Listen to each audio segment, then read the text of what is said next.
When French mathematician Laurent Schwartz was in high school, he started to worry that he wasn't smart enough to solve math problems.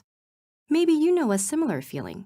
You sit down to take a math test, and you feel your heart beat faster, and your palms start to sweat. You get butterflies in your stomach, and you can't concentrate. This phenomenon is called math anxiety, and if it happens to you, you're not alone. Researchers think about 20% of the population suffers from it. Some psychologists even consider it a diagnosable condition.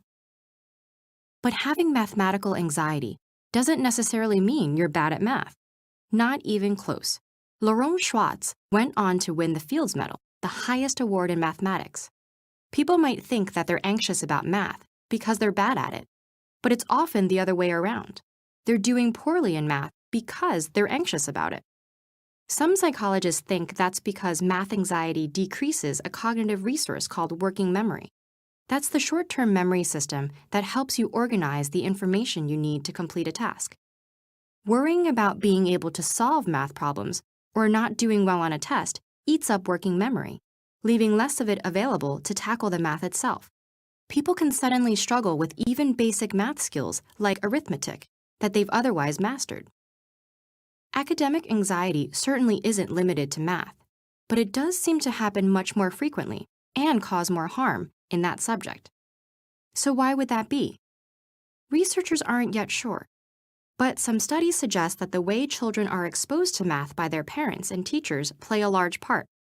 If parents talk about math like something challenging and unfamiliar, children can internalize that. Teachers with math anxiety are also likely to spread it to their students. Pressure to solve problems quickly dials up stress even more. And in some cultures, being good at math is a sign of being smart in general. When the stakes are that high, it's not surprising that students are anxious. Even Miriam Mizrakhani, an influential mathematician who was the first woman to win the Fields Medal, felt unconfident and lost interest in mathematics because her math teacher in middle school didn't think she was talented. So if you experience mathematical anxiety, what can you do? Relaxation techniques like short breathing exercises have improved test performance in students with math anxiety. Writing down your worries can also help. This strategy may give you a chance to reevaluate a stressful experience, freeing up working memory. And if you have the chance, physical activity like a brisk walk deepens breathing and helps relieve muscle tension, preventing anxiety from building. You can also use your knowledge about the brain to change your mindset. The brain is flexible, and the areas involved in math skills can always grow and develop. This is a psychological principle called the growth mindset. Thinking of yourself as someone who can grow and improve can actually help you grow and improve. If you're a teacher or parent of young children, try being playful with math and focusing on the creative aspects.